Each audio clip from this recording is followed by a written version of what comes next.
Welcome everyone to the Service Lounge. This is episode 8 of the Service Lounge. And with me today, I have a very special guest with us today, Jamie Haberle from Central City Toyota.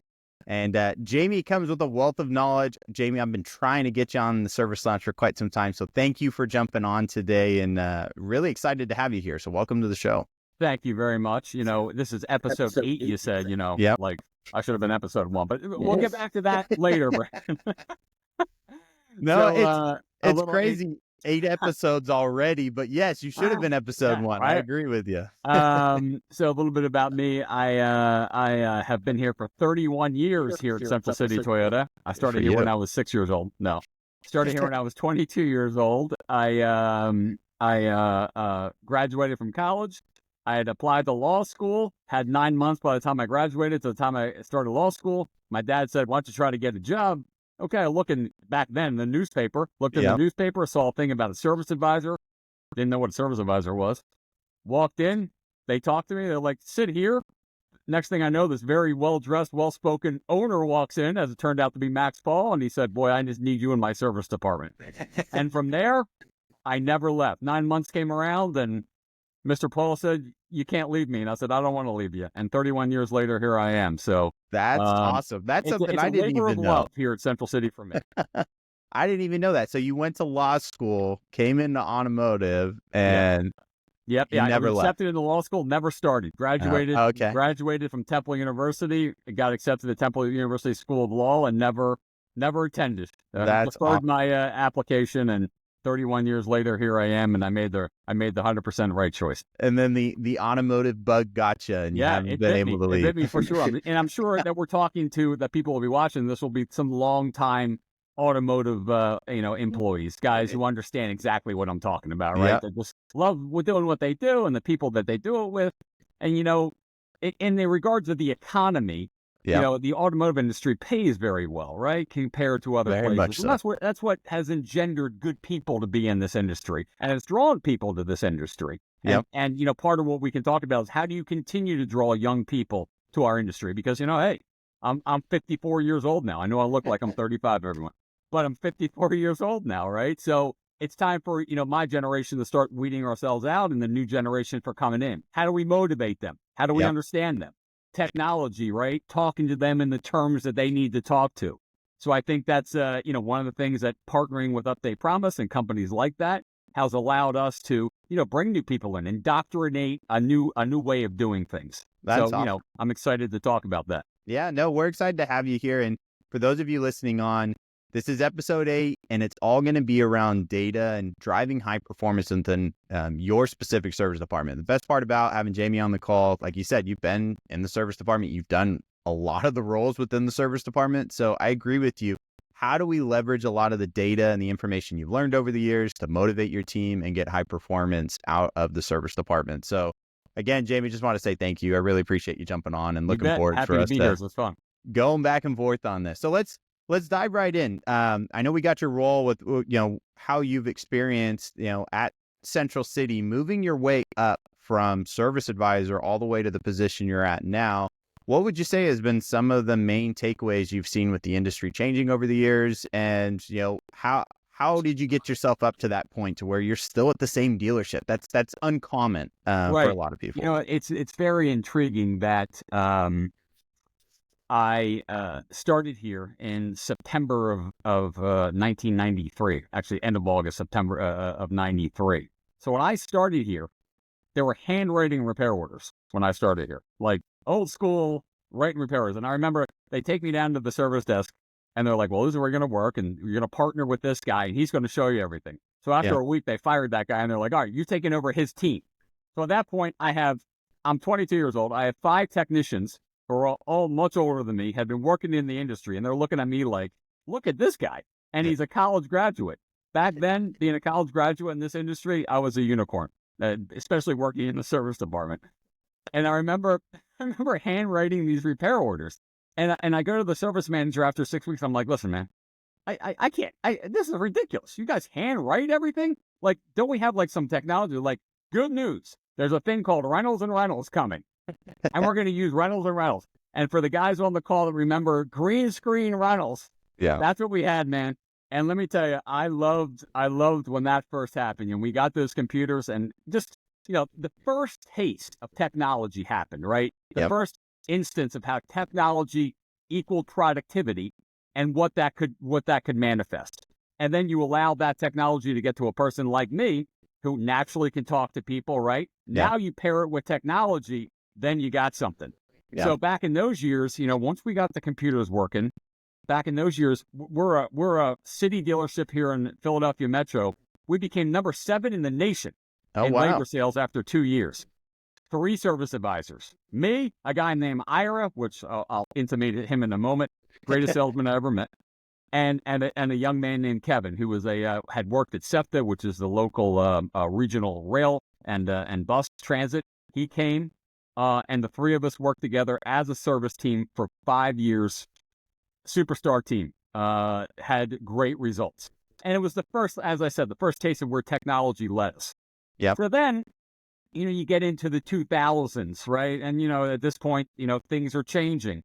Toyota's growing nationally. Yep. And with that national growth, dealers are building these new giant facilities. So throughout the 2000s, sort of capacity occurred. And, we started to feel the tinge of capacity. We were in an old building in Metro Philly. So in 2006, we were able to partner with Toyota, and they allowed us to open a dealership up in Ardmore, Pennsylvania. And Yep. they said to us, well, you can keep your city dealership, but most likely most of your business is going to sort of filter away, and you'll just take all your business up there to the suburbs with you. Yep. Well, not only did we not lose business, we gained business, and we That's became awesome. one of the highest performing TCSC, Toyota Certified Service Center in the country. And how do we do that? Well, it's a belief in what we were doing and the people we have, employee retention, adherence to process. Yep. So through the 2000s, we became successful, not even having new cars here, through a certified sales department and through a really dedicated sense to employee retention and client retention. As you got into the mid 2000s and getting to the 2020 to the lead up to the pandemic, at that point, we were starting to lose some results. Yep. Why? I think you have an organizational malaise that sets in, and what I mean by that is sort of people have been doing everything for so long that they just get into old habits Their and comfort old zone. productivity view, right? Yep. They just, well, we did this number, and that's what we usually do in January. And we did this number, and that's what we usually do in February. And everybody sort of accepts it because we've all been together for a long time. We've all sort of been doing the same thing, and we're all happy with that. But then you get an opportunity to say, why don't you just blow it up? Yeah. Shake up the tree. Don't take your people out, but blow it up. What can you do differently? And Brandon, you remember when we instituted as a pilot Update Promise with SmartPath, I introduced it to my staff as, listen, man, I'm ready for a revolution. I'm ready for a revolution. If anyone ever see Les Mis right at the end, in the first segment where they're waving the red flag, the revolution, Yeah. that's what I was ready for, a revolution in service. And, video-based MPI, transparency, honesty, allows you to not only, create a new sensation with your clients, but also your employees become proud of the product that they're offering, and they Yep. take pride and ownership in that. And then you're building a culture around technology and pride and ownership. And what happens? Well, you saw the numbers and you see the results, right, Brandon? Yep. You've seen what we've done. We've moved from X number to X number in Yep. these last 2.5 years, not because Jamie came up with any great ideas or that I started getting a fleet account or whatever it may be.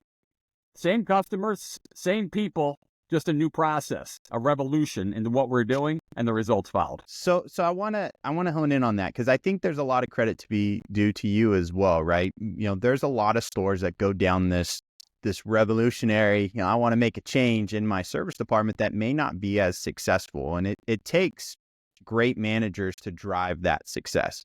And I'm going to throw out some numbers here for those of you guys listening in. Jamie, for instance, I pulled your December utilization numbers on your digital experience, which December, especially with vacations, holidays, that's when things start to taper down, right? We definitely see that. And you're still tablet check-ins, doing them 92+% of the time, MPIs 96% of the time, sending them to customers over 70% of the time, and no media. You guys are taking media at your dealership and sending those to the customers 93% of the time in December, right? Which is when that's one of the hardest months. So from your perspective, what are the key data points and how are you holding your team accountable to still getting the utilization and still driving the process and behavior when it could be a hard month, like a December where it's busy and you've got people off and short staff, stuff like that? Right. What sort of behaviors or things have you done? Yeah. So, when you first introduce it to your staff and you first implement it, right? What's your culture that you have in the shop? Culture is so vitally important. And anyone that's going to be viewing this will understand what I'm saying vis-a-vis culture. It's so important. So introducing it to the right culture and then engendering that new culture with this new process is vitally important. Okay. So for the first 3 or 4 weeks, you're holding everybody's hand, right? You're holding it. This technology is a problem, or the iPad doesn't work, or it's not buffering, and blah, blah, blah, blah, blah. The hundred of problems that go. And as a manager, it's utopia. Yeah. It's always utopia with this new process because, listen, you build into it. It's your process. You got to make it live. So it's always utopia. No matter what happens, it's still okay. It's going to be all right. You're going to gain the benefit. You're going to be okay with it. And you keep plowing through those obstacles. When it gets beyond that 3, 4, 6 weeks, 8 weeks, 10 weeks, then people start seeing the benefit of what you've done. Yeah. Then it becomes sustainment. But that not only sustainment, then it becomes to where you start looking at your empirical data and saying, all right, where are we faltering? What can be done better? Why is this not happening? Right? And managers, oftentimes, in my experience, will implement a process. They'll believe in it. They'll get it implemented. They'll do the 3 weeks and 4 weeks of hand-holding. They'll let it sustain within. It'll be part of their doing business. But then, for whatever reason, they move on to other things, and the visibility to those key pillars gets lost. And you can never let yourself lose the visibility. Because if you bring the light to it, it happens. If you just let it on autopilot, you'll see the numbers will either fluctuate or just steadily go down. So the first thing that we do here every day, Monday through Saturday, they get their numbers every day of all the data points you just hit there, Brandon, every day. And people, every day you do it 3 minutes. That's your job. You're driving your team. That's what part of it. Literally right? 3 minutes. I do a meeting every two. So back up a little bit. I'm now the general manager of the dealership. I do a meeting every day with the entire managerial staff. 10 minutes. Oh, it's so hard to get people together in the dealership. I love these narratives. No, it's not. Everybody shows up at 9 o'clock. I do 10 minutes. We round table. We go over the numbers. Here's the numbers for the previous day. This is what we're looking to accomplish today. Amazingly, we hit the numbers. Once again, Jamie's not a genius. I'm just building visibility. And here we go. Here's the big one, right? Actually holding people accountable. Now, everybody always says, we hold our people accountable. BS. You know what holding people accountable is to? Setting the standard, measuring the standard, giving visibility to the standard, and then actually holding someone accountable to it. And if they don't achieve the standard, shouldn't be a surprise to them. You shake their hand and wish them well. Yeah. 99% of the time, you don't have to shake their hand and wish them well. You know why? Because they've held themselves to the standard. Absolutely. I've always said scoreboards. I'm a big scoreboard guy. Nobody wants to be at the bottom of the scoreboard. And when you review that data time and time again, and they see themselves against the other individuals in the service department, they're like, you don't even have to say it. You're gonna hold them accountable, but they'll start holding themselves accountable. I don't want to be at the bottom of that board anymore. Brandon, I'll tell you, how many times I've walked into different shops. So I'm lucky enough. I'm the manager, the president of our local service parts and service club. So 35 plus dealers. I walk in. I've walked into many service departments, and the way that they share the information is they have like a whiteboard, and then they print it off and they put it up on the whiteboard.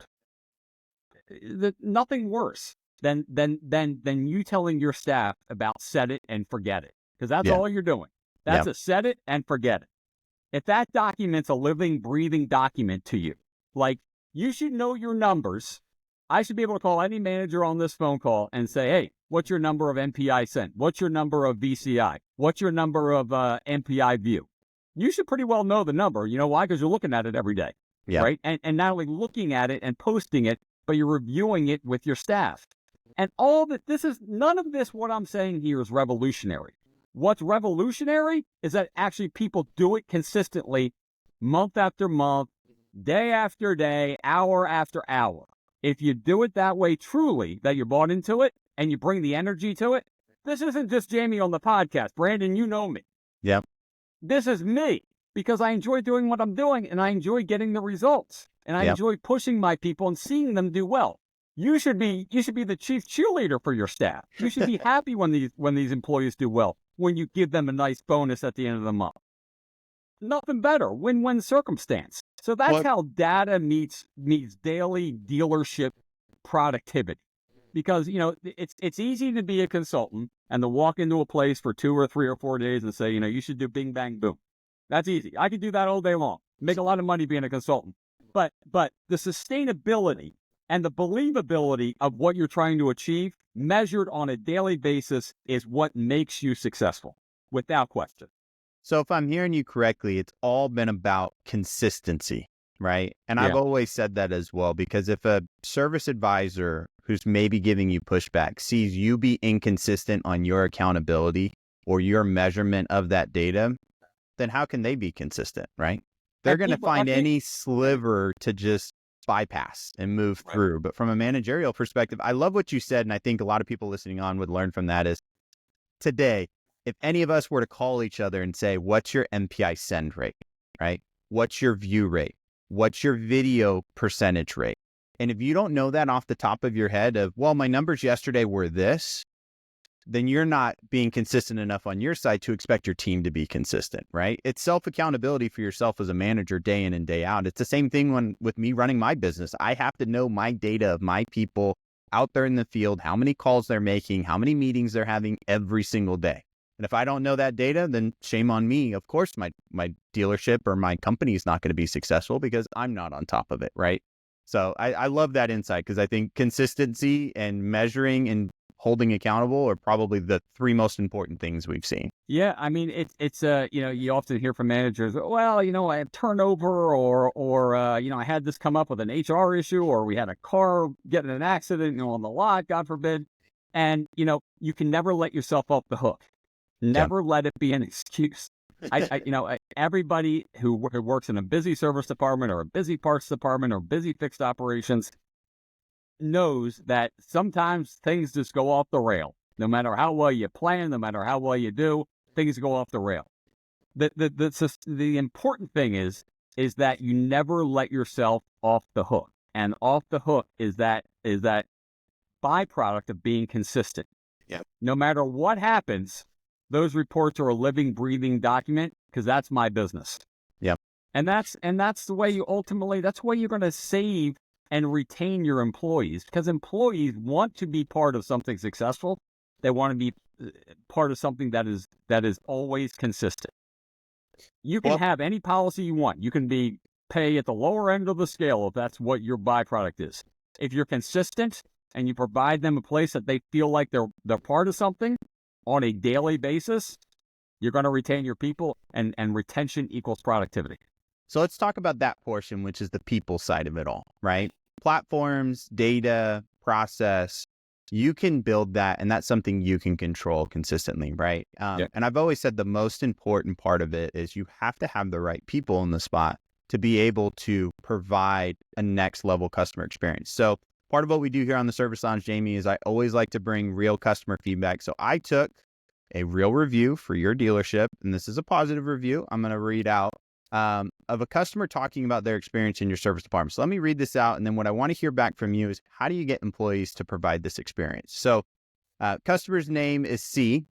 She was in service about 9 months ago, and this is the review she left. She said, today when I took my vehicle in for maintenance, I received exceptional service from Archie, who assisted me in the service intake area. He was professional, patient, and with all my questions and concerns, and remained pleasant throughout each interaction. His temperament never changed. Archie explained my service options to me in a manner that I could clearly understand. I left there feeling like a valued customer, seen, not just a number. The service that Archie provided me was truly appreciated. Thank you. How do you get your people to get customers to take the time out of their day to read or write that long of a review? What have you seen that's thrived that sort of culture in your dealership? I mean, that's the oldest tale of the service department, right? How do you build the rapport with the customer, right? Archie, we'll use him as the example since he was the review. He's been with me for 18 years. 18 years ago, he did that presentation. 18 years later, he's doing that presentation. You meet him, you will get that professional sense from him continually. So let's explore how in the year 1 to year 18, how I haven't ruined Archie in those 18 years, right? What have I done to provide him an environment to be that consistent and productive employee? Well, he knows where he stands continually. He knows that if he provides excellent service, we celebrate the successes. We just don't highlight the negatives. We celebrate the successes. Service departments often don't do that. They might go say, "Oh, great job. You guys had a good month," or whatever it may be. Yeah. Celebrate the individual successes. Once again, it's all about that employee retention and all about engendering that consistency that you get a review like that. Yeah. Ultimately, why is he bought in to what I'm selling, right? You can tell everybody on this call, Jamie's a salesman, right? I can sell you something. Why is he bought into the genuineness of what I'm selling is because he believes in the place itself. He believes what we're offering. Yeah. Maybe it's a belief in the prices that we charge, even though I charge over $175 an hour, right? I'm not charging. You're not cheap. We're not cheap, right? Yeah. Why does he believe that the service he's giving is worth something? He believes in the guys in the back because he sees the cars getting fixed. He believes the guys in the front. He believes in the valets and the porters that are moving the car. He believes in my guy, Aaron, I hired from a hotel just because I wanted that hotel concierge experience. This guy's the best, right? You walk in, you feel like you're at the Waldorf Astoria. I mean, it doesn't take a lot. It just takes the belief in the people around him, engendering that culture and environment. So when managers say, well, I got this and I got that guy and this guy's coming out and that guy's coming out and, we lost a manager here, we lost a manager there. Throw it all to the wayside and think about your culture. Think about your culture, because culture, ultimately, as you diminish it all the way down, is what allows you to have an employee acting in accordance with that review. Well, you said Archie's been there for 18 years, right? I'm sure as even you've brought new employees into the service department, Archie's probably been a big part of you retaining those new employees because he's been there so long. He's provided, I love these people. I've worked with them my whole life, right? That, that anchor in your service drive even can help to drive that, culture moving forward as well. So I've got an interesting question. It wasn't part of my questions I got for you, but I want to ask, since Archie's been there for so long, he's seen the service department transform with the technology. How have you got, I hate to say it, but Archie's going to be considered to a lot of people listening on the old dog who rejects the technology. Right. How did you get him bought into that process? Because I'm looking at his numbers. He's over 90% in all of his metrics, or majority of his metrics as well. Right. So bottom line is the bottom line, right? Not only for the business, but for the employee, right? So, you already, on a guy like Archie, you've already conquered him in the regards of the belief in the business, right? Because he's a believer in us. He's a believer in our brand. He's a believer in our ownership. He's a believer in what we're doing here. Yeah. So he trusts me when I tell him that, listen, we're going to take a step back here to implement this, but 2 steps are coming forward.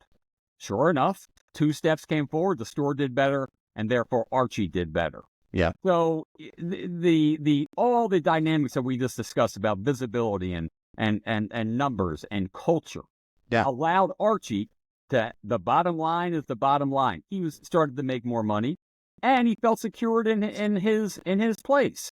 Yeah. When employees are with you that long, they put anchors down in their personal life, right? They own a home, they get married, they do all the things that engender for them to need a job and to stay at one job. And as you deal with this younger generation that culturally is maybe wants to go from place to place to place, how do you anchor that? Culture, results, and a belief in what they're doing is worthwhile. If you can engender that, you're gonna do pretty well and retain your people. I love that. I think a good takeaway here is let's create the anchors in your service department because that will help consistently. You got to build on the culture there. So, no question. So I'm gonna take back over to the data side of it because you guys, at least from what I have seen around the nation, you guys are give you kudos, you're one of the top locations in the nation of customer review rates of your MPIs. When customers view your MPIs, they're spending more money. When I say spending more money for your location, they're spending an average $50 to $60 more. Which equates to about 13 to 14% higher when they view the MPI. How have you gotten customers to actually view at the rate that you are today? Because I know that's a big struggle for stores around the nation. It's great. We do the process. I've got them adopting, but can't get my customers to view it. What have you done that's changed? I'm going to give everybody the 3, 2, 1. What do you think I'm going to say here? Just like the continuity and consistency with your employees, there has to be a continuity and consistency with your customers. And what I mean by that is this. When you train your customers to receive the data that you're offering them, you train them. So the first batch comes in and then the next month and the next month and the next month, right? You cycle through your customers maybe every 6 to 9 months, depending upon what your cycle is on the maintenance schedule or on inspection schedule. Yep. You're training your customers how to accept what you're offering them. So having your employees not allow the customer, very important here, not allow the customer to get off the hook. And what I mean by that is this. When we send you the media, there's no, well, just tell me. It's not just tell me. Or the customer's out in the lounge. Well, can't you just show them? Let's get on your device and do it together. I like it. You cannot let the customers off the hook. If you don't let them off the hook, they'll become trained. The first 1 or 2 times it's going to take them to train them. But after that, what happens? They come to expect what you're offering them. Oh, how many times do you see you look at our comments at different, I want to make sure I see my media. Where is my media? Do I have my media? Why? Because that's what they expect now because I've retrained them. Dealers get held up to where they never really retrain the customer, even though they might do a nice presentation. Every consultant will tell you, we'll do a presentation at write-up telling them what to expect. Okay, you can do that. It's nice. You do a little handout, whatever you want to do. But if you get to the meat of the day and it's 3 o'clock and you got a tech hanging on your shoulder and you got a brake job and 4 tires to put on it and the tech's got to go home because you got to pick up Johnny the baby at 4:30 and you need to get Mr. Nixon on the phone, you can't let him off the hook. Show him the tires, show him the brakes. Don't let them off the hook. And that's how you keep your percentage high. I love it. I think I agree with you. And you mentioned, and something we've talked about on other episodes is even if they're waiting in the waiting room, spend the time to show it to them. Go out there, have them pull it up on their phone. And not only are you getting that customer trained, but you're also helping your store by showing, yep, I showed you this, right? Here's what to expect. Here, you're covering yourself by giving them that video because oftentimes if they don't view it, they don't think you ever sent it to them. Or you never made it clear that I was getting that information, right? So that's good takeaways. I love that information. Here's another bit of free advertising for you. You know, once you send in a video and you've engendered that to the customer and they come in and expect it, what do you think they tell their family members, their friends? Exactly. You know, when I take my car to Central City, they send me a video and tell me what's wrong with the car. Well, I take it to Bob the mechanic and, Bob, calls me up and he's got grease on his head and, he's telling me I need X, Y, and Z. I don't know. Do I need X, Y, and Z? Take it to Central City. They'll actually show you what's the matter with it. I love it.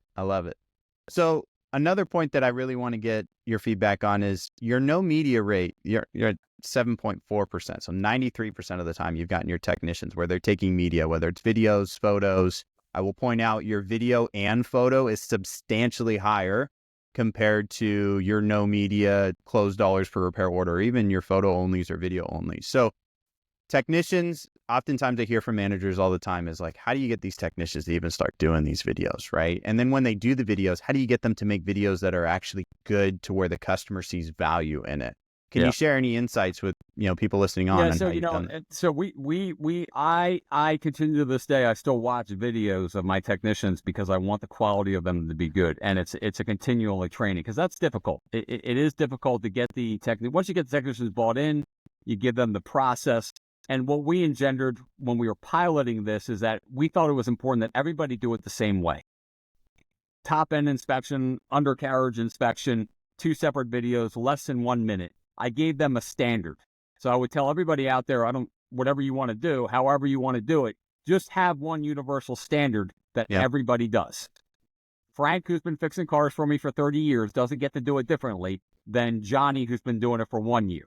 Everybody's got to do it the same way. Here's another good one. If that you guys are using iPads to do it, it's not okay for Johnny to use his cell phone and for Frank to use the iPad. No, everybody does it the same way. Standardization is what will allow you to do that. Can I pause you there real quick? Yep.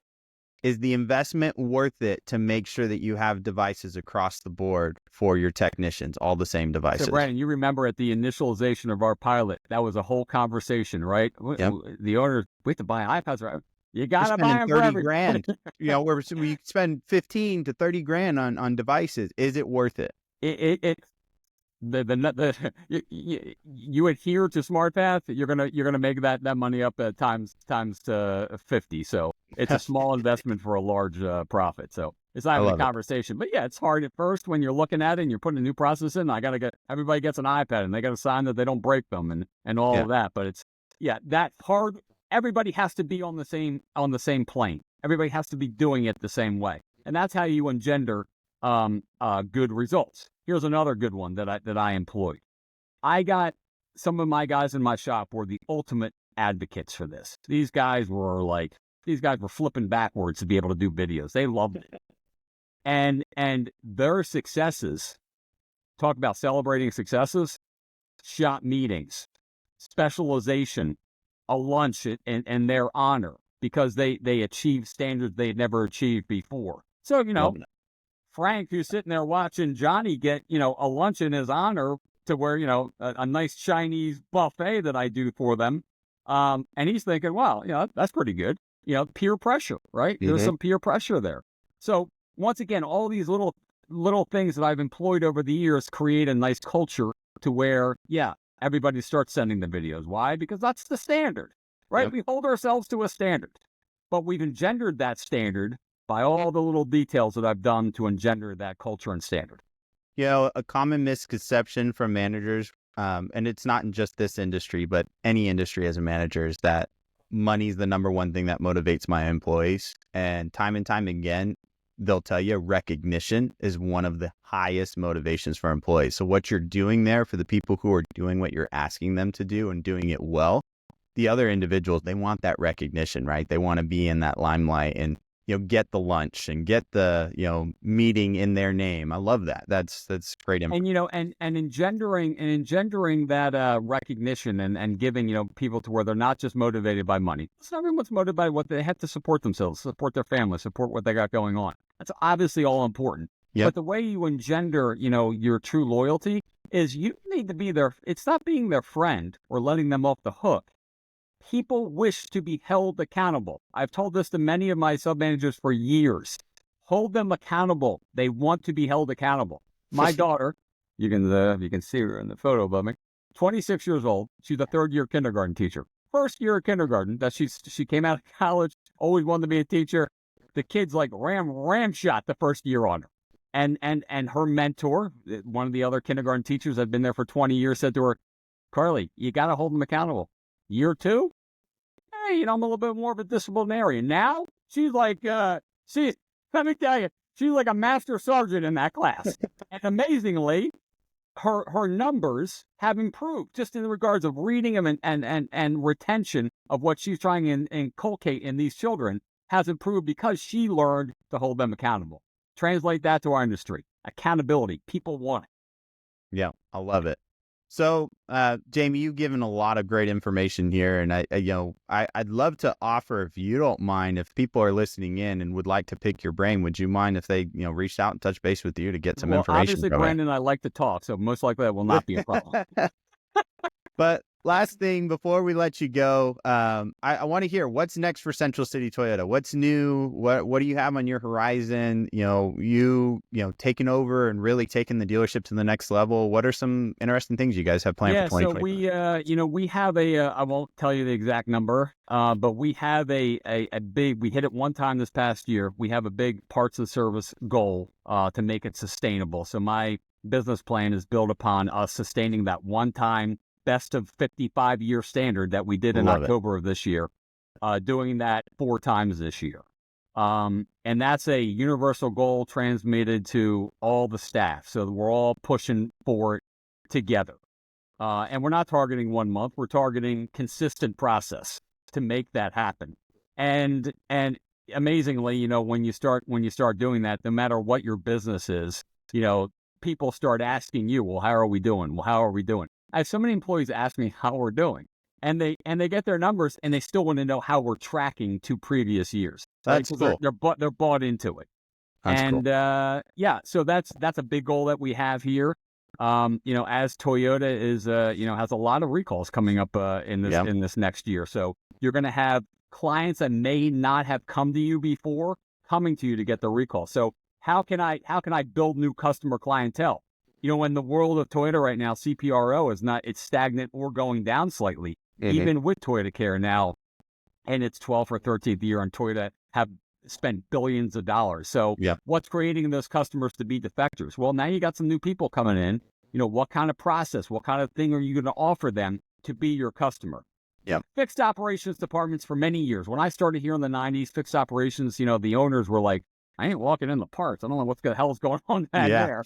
And service, just don't make sure nothing breaks down there, right? Now, service and parts is the backbone to the dealership, right? The literal backbone. And having people bought into that and setting firm goals to where you can achieve a 50-year attainment is doable. We did it this past year. I'm proud to say in 55 years, never had a better month. So it's real, man. It's certainly real.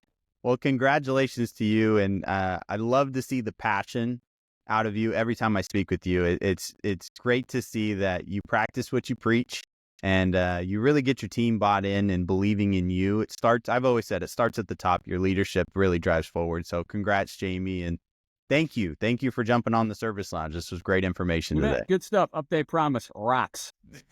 We appreciate it. Well, all right. Have a great start to your 2025, and everybody listening on, thanks for taking the time. And Jamie, we'll talk soon. All right. Talk soon. Take care. Thanks, everyone.